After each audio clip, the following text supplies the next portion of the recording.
All right, for my birthday last month, I decided that I was going to have a big game week on the couch where I played all of my old favorite N64 games back to back to back to back. To prepare for this, I wanted to create a nest that I could sit inside of and be cozy, as you do when you're playing video games for that long. I washed all the blankets that live on the couch, one of which was my favorite blanket from college, this yellow.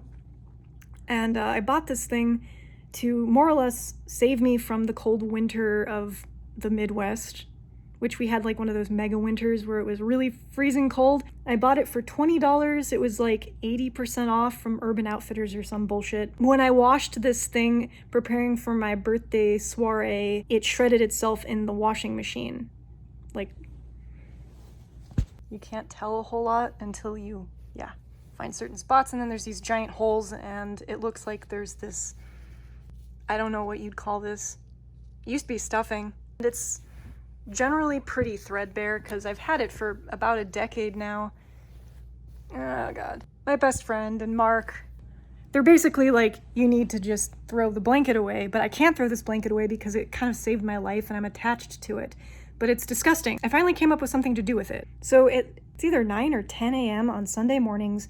PBS airs 2 episodes of NHK, and the first one always has to do with a Japanese food, and the second one has to do with a Japanese good. A few weeks ago, or last month, or I don't know, they featured this village that's in a particularly snowy part of Japan. One of the things that they covered was this cape that was one of, it was like a traditional garb that the people in that village would produce and wear. I have it written down. It's a Kakumaki, Japanese snow shawl blankie. I don't know if this is the name of the village. I don't remember. I need to look this up. But a Kakumaki is this particular type of shawl or wrap or cape or blanket that they wear, and it's kind of short. My friend Matt got the new Monster Hunter Rise the other week and started playing it over here a couple days a week since we're both vaccinated at this point and we need human contact. And it's set in sort of a fantasy, like Japanese folk, Shinto kind of environment where you hunt these giant monsters out in the wild, which is kind of inhumane and cruel.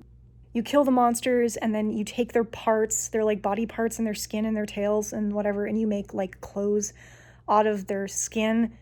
This sounds horrible. You make clothes out of their skin and you can dress up yourself and your pet cat friend that follows you around, and then you ride around on a giant dog horse and you can dress that thing up too. And one of the things that I saw him, like that he could build for his character, was this yellow poofy cape thing that looked exactly like the type of bullshit that I would wear if I went out in public again, ever. I'm gonna make a Kakumaki out of the yellow blanket that I can wear out while hunting monsters. Now things are starting to kind of ease up. Reality, like life, the world, everything is what we make of it. It's always been that way. We say things like this all the time, but I don't know. I feel like because of culture, because of everything around us, like we all get set in our ways based on what already was set in motion before we got here. And we just sort of got the torch. It was passed to us and we just sort of take it and run with it. And we don't consider changing things or realize that we can change things as much as we can. This also applies to just going out and what we wear and how we present ourselves and the way that we build our character or our persona in around people. If my experience of going out can be more meaningful and exciting, which I want it to be, because it matters, it means more to me now, there's weight attached to it, I'm going to do so. Because it seems like from now till whenever, every time we go out in public, there's going to be some risk. Like, we're not just, popping off to wherever without any consequence. We're kind of risking our lives to some extent every time we do it, but in a much more conscious way. Every time I go out, I'm going to make it matter. And part of doing that is going to involve picking out what I wear and making sure that I have presents and that I enjoy it, first and foremost, I guess. So anyhow, I'm making a Kakumaki out of this. My old dear friend that saved my life a long time ago. Oh, and I'm gonna get Monster Hunter too.